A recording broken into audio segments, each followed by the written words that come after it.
안녕하세요. 한영숙 목사입니다. 오늘 본문인 마태복음 5장 17절부터 20절까지의 말씀을 읽겠습니다. 내가 율법이나 선지자나 폐하려 온 줄로 생각지 말라. 폐하려 온 것이 아니요 완전케 하려 함이로라. 진실로 너희에게 이르노니 천지가 없어지기 전에는 율법의 1.1획이라도 반드시 없어지지 아니하고 다 이루리라.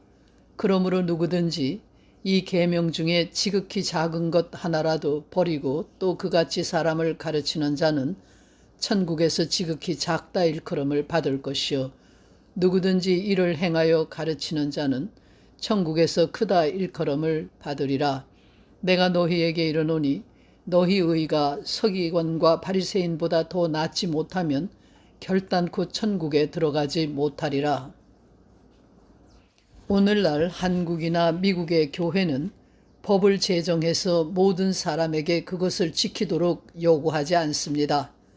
미국은 교회와 국가의 분리를 원칙으로 하고 있어서 교회가 제정한 법은 교회 안에서만 통용이 되며 국가의 법이 교회의 법을 통제하지 않습니다.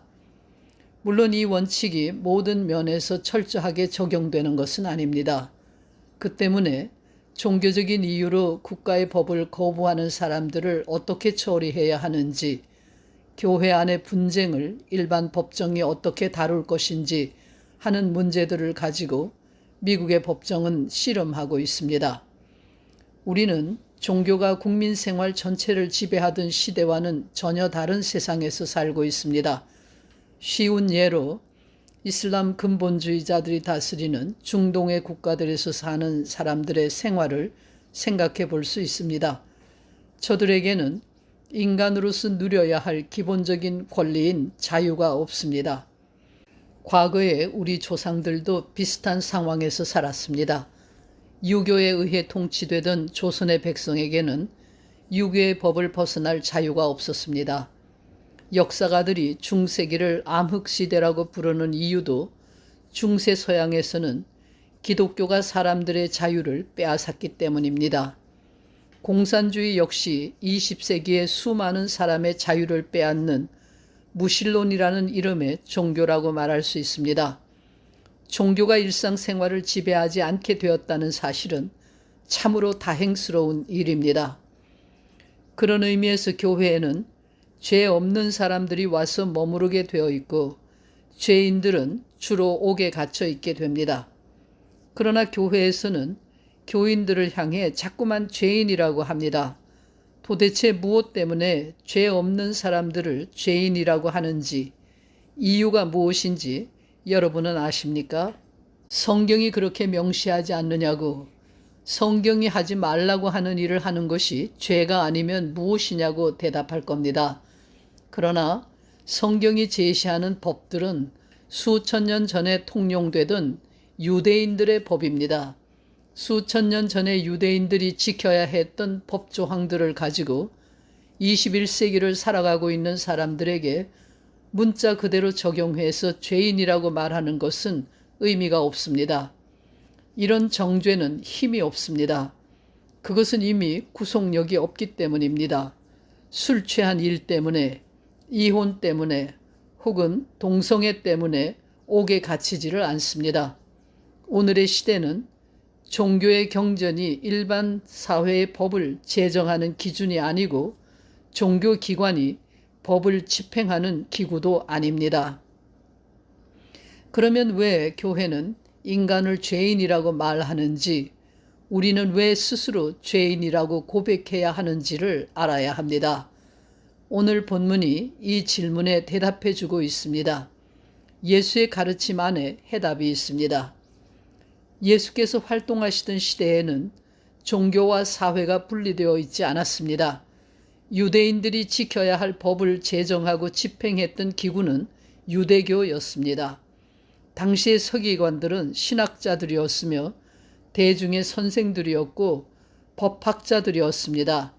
물론 그들은 로마의 지배권 아래에 있으면서 로마의 법을 지켜야 했으나 그들의 실생활은 그들 자신의 법인 유대교의 법을 따라 살았습니다.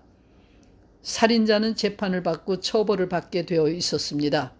너희가 들었으나 라는 예수의 표현은 율법에 그렇게 되어 있다는 것입니다.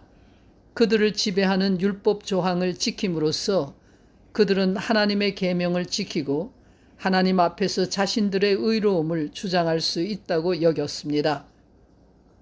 그러나 예수께서는 살인하지 말라는 법령이 문제가 아니라 살인을 일으키게 되는 인간의 근본 동기인 분노까지 살인과 같은 죄라고 말씀하셨습니다.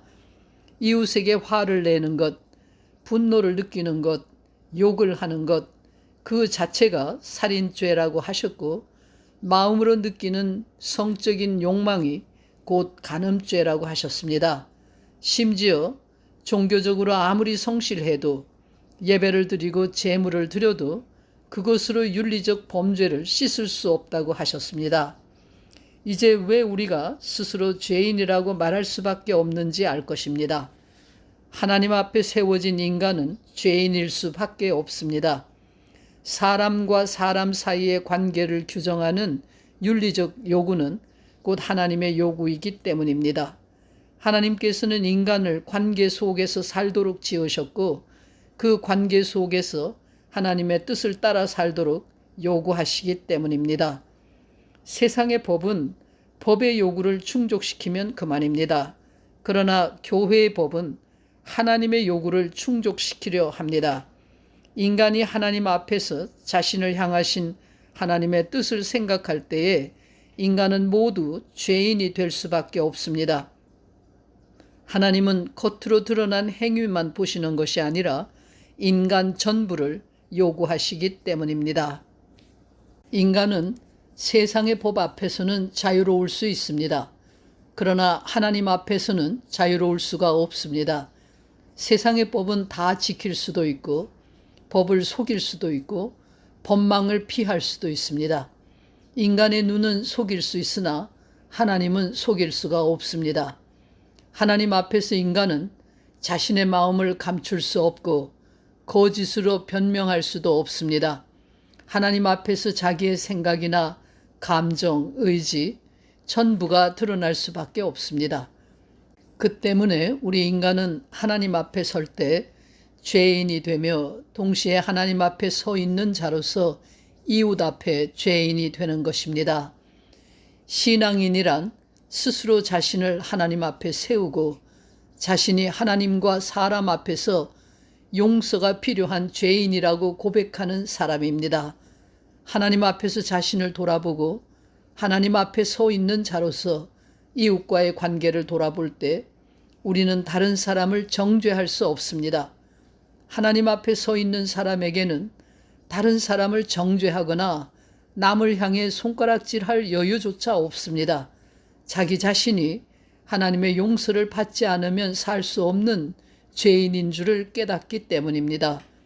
오늘날 한국 교회 교인들이 이런 의미에서 자신이 죄인인 줄 안다면 오늘의 한국 교회가 훨씬 조용하고 평화롭고 세상을 향해 말을 할 수 있을 것이고 세상이 그 말을 듣게 될 것이고 세상을 잠잠하게 만들 수 있을 것입니다. 기도하겠습니다. 자신을 하나님 앞에 세우고 하나님의 용서를 갈구하는 참된 신앙인이 되게 해 주시옵소서. 예수 그리스도의 이름으로 기도합니다. 아멘.